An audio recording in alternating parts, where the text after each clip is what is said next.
Thank you for tuning in. Today we have another student success story interview, and we have Thyra Cobbs here with us today. Hi, Thank you nice for to being. meet you. Yes. Okay, so we're going to be jumping right in. Thyra Cobbs is a LMC student who is double majoring in psychology and African American studies. So, Thyra, can you tell us about yourself? Yes, so I went to Heritage High School and I graduated in 2018. I enrolled at Medanos College that year because it was the closest community college to my house, and I really didn't know if I wanted to go to college or not, and so I didn't apply to any 4 years. I decided to major in psychology because of my experiences with mental health. And I also decided to double major in African American studies because I love to learn about my history and I want to become a research psychologist and to research um, about the effects of slavery on modern day African Americans. It's my dream to develop a psychological theory to explain um, the current state of African Americans in the United States. I am a part of UMOJA, Honors, and EOPS at LMC. I have also served as the president of student government. I served from 2019 to 2020. And I also chartered and founded the African American Literary Society, which is a book club that I want to use as a platform to basically teach students about the literary contributions made by African Americans. I think sometimes in society we aren't viewed as readers or intellects, so that was my contribution to the LMC community. I am now attending more than 4 community colleges. I'm a student at LMC, Contra Costa, DVC, Foothill College, and De Anza College. And I will be graduating this semester and I will be transferring in fall 2021. Wow, you are doing a lot of things, Tyra, and it's amazing to see that you're leaving an impact on the community. So, could you tell us more about your experience at LMC specifically and how it sort of guided you in choosing your major and exploring in it? Yeah, so I've always been interested in psychology. I took my first psych class in high school, so I knew that that was something that I wanted to pursue. I didn't expect to want to pursue African American studies, so I think I'll talk a little bit more about that. My first semester, I enrolled in the Umoja Scholars Program, and for the first time, I was surrounded by people that looked like me and that talked like me and had similar experiences to me. My first experiences in the Umoja course was like a college success class. It was called ACS 10, and all of my classmates were Black women, and so it was really empowering for me. And from that point on, I just knew that I wanted to learn more about my history and to share that history with other people. And I also talked about like my mental health issues earlier.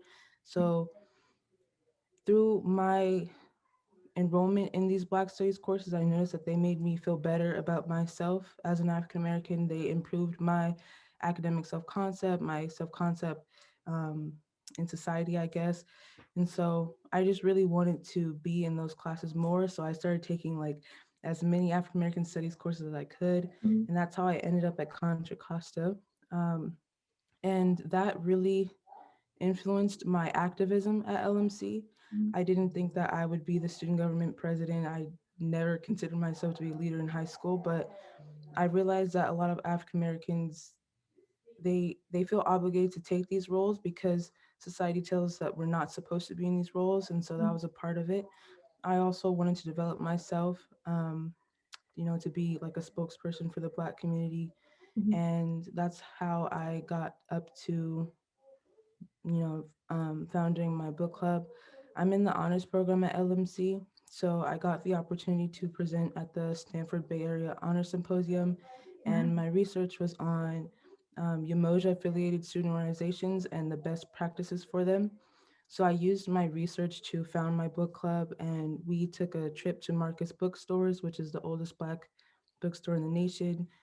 We donated around 15 books to the LMC library, um, and we read Post Traumatic Slave Syndrome, which is a book by Dr. George Grew. And from that book, I actually developed a research project that I'm working on within the 4CD district. I'm looking at how culturally empowering courses can improve the academic self concept and mental health of Black students. And I'm using post traumatic slave syndrome as my theoretical framework. So I hope I answered your question. I feel like I went Yeah. in a lot of different No, ways, yeah, but I love how you went into the details because you are doing a lot for the community and especially the Black community as well. And I'm glad to see that you're empowering other people to feel the same way as well. thank you. Yeah. So, what is the best thing about being a student at LMC or any of the colleges? I think specifically at LMC, we have like this environment where everyone supports each other. It's something that I haven't experienced at my other community colleges where we we see that someone's in need of help or Mhm, someone is like failing in their classes or something like that, and we always feel like we're a community, so we need to help that person because if we're all well, I guess if one person's failing, then we're all failing. And that's mhm, something that's specific at LMC. And anyone at LMC will tell you this, like there's just like this energy at Los Moranos that is unmatched nowhere else. I really like being at LMC just for that simple fact. Like everyone just has very good vibes and we all support each other. And that's the same for like peers, for faculty, staff, administrators. Like we're all just really happy to help each other. I think LMC is one of the most supportive environments that I've ever been in, and that's one of the reasons why I've been able to excel academically because I have people that I know I can count on, whether it's someone from transfer, someone from Umoja, someone from financial aid, like everyone helps in. So it's really nice to be in a place where I know that I can get the help that I need. got it. So, I heard that you mentioned that you're transferring this coming fall. So, can you talk about your experience in the transfer process and preparing for that? Yeah, so I am actually first generation. No one in my family knows anything about transferring. They really don't know anything about community college either. Mhm, So when I got to LMC, I never knew like anything about the four universities. I didn't know what I wanted to do after LMC. I just knew that I was there and then I had to figure it out. mhm, I participated in the 2018 Summer Bridge program at LMC, and they kind of taught me a little bit about the different support services at LMC. And I found out about the Transfer and Career Center. So, like the first week of school, I just ran up there and I just started grabbing like every pamphlet, every paper that I could because I just wanted to understand like what transferring was and what I need to do to be mhm, prepared. mhm, And I remember getting help from someone at the desk, and they were saying it would be smart to start like researching schools that I wanted to go to so mhm, that I could understand how to meet those requirements with my schools and with my extracurriculars. And I started researching like the best schools for psychology. And um, the school that kept popping up for me was Stanford. And so I had never heard of Stanford before. And I didn't know that it was like this prestigious university that everybody wanted to get into. But I just mhm. was like, okay, maybe if I can get into Stanford, like that would be so cool. So I started to like organize my school journey around going to Stanford. And I frequently went to the Transfer and Career Center because I just wanted to make sure that I was doing everything that I need to do. I met someone named Rachel Anicetti who is like God sent for me. She is so amazing.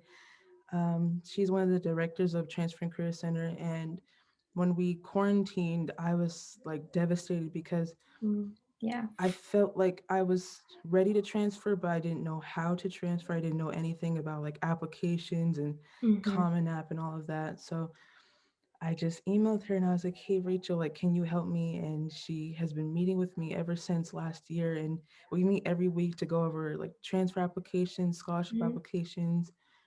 She tells me how to send in my transcripts, how to do like the different interviews for scholarships and things like that.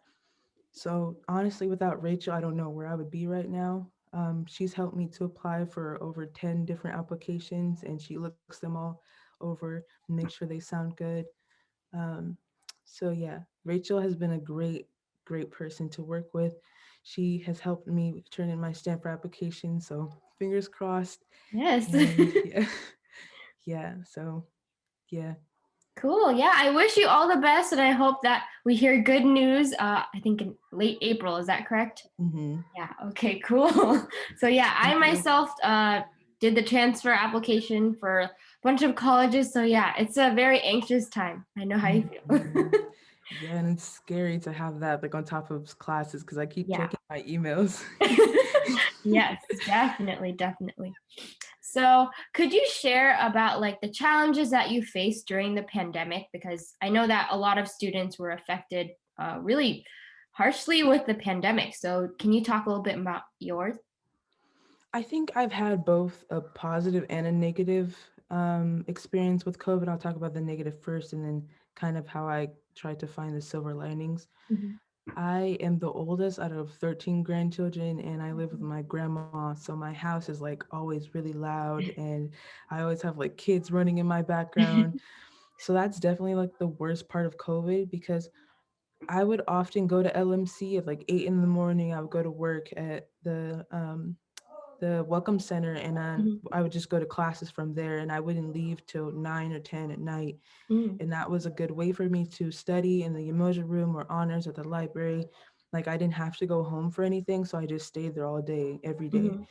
And now I'm kind of forced to be at home, and I don't have that quiet anymore. I'm not surrounded by my peers that are also doing homework. It's just me. So it's definitely been hard trying to stay motivated when you live in a house with a lot of people because they don't understand like you need this time to study, like you need this Mhm. quiet.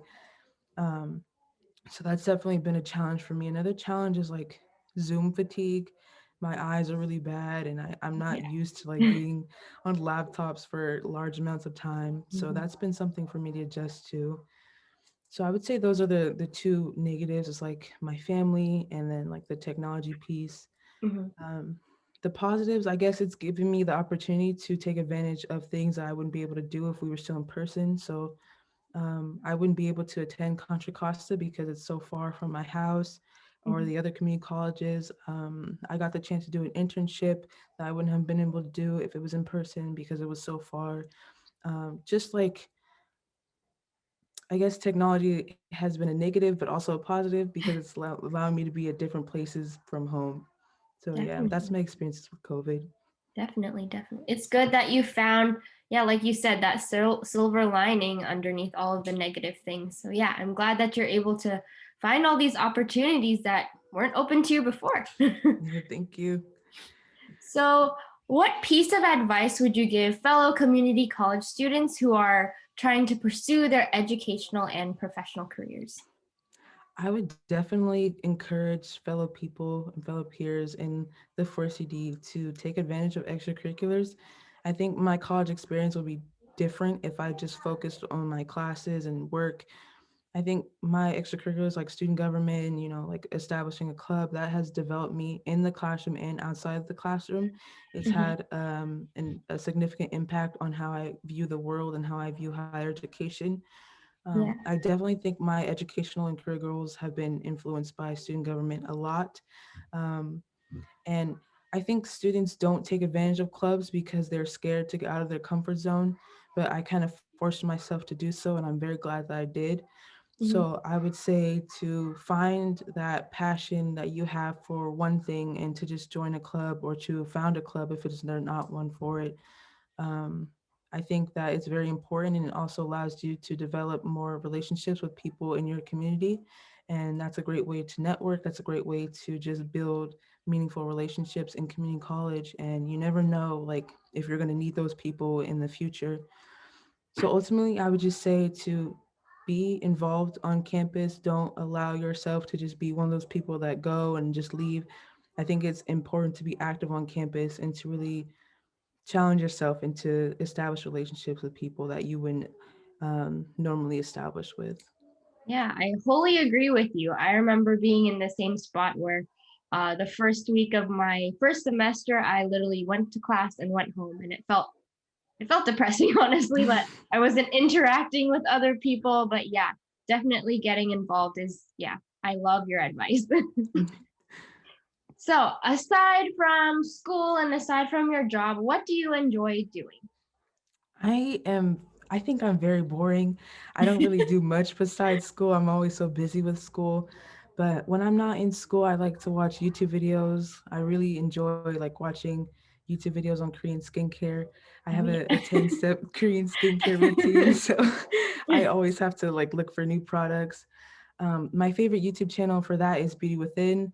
And I also like to watch the Soko Glam YouTube channel because that's my favorite website to shop from.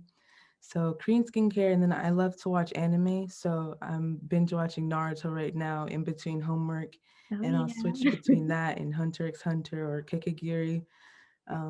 I love to shop, so I'm always shopping online at like Hot Topic or Victoria's Secret or something. And then one of my favorite things to do is to read. I have about, well, not about, I haven't counted them in a long time, but I have over 300 books in my room right now. And I've ran out of room on my bookshelf, so there's just like random stacks of books everywhere in my room. All of them are about the African American experience. So I read like Langston Hughes, Toni Morrison, Chancellor Williams, authors like that. And I often spend time with my family too. I don't have time to spend as much time with friends, and we can't spend time with friends anymore anyways because of Mhm. COVID. So Yeah, family is like really strong for me right now. definitely. Tyra, I assure you, you are not boring at all. You are doing a lot at home as well. Thank you. But yeah, those are all the questions that I had for you. I just thank you for sharing your story and just giving us insight in what it's like to be in your shoes and how to see the positive in the world. I just want to thank our audience. Thank you for watching. I hope that you tune in to the next student interviews that we have. And yeah, that's all I have. Have a great day.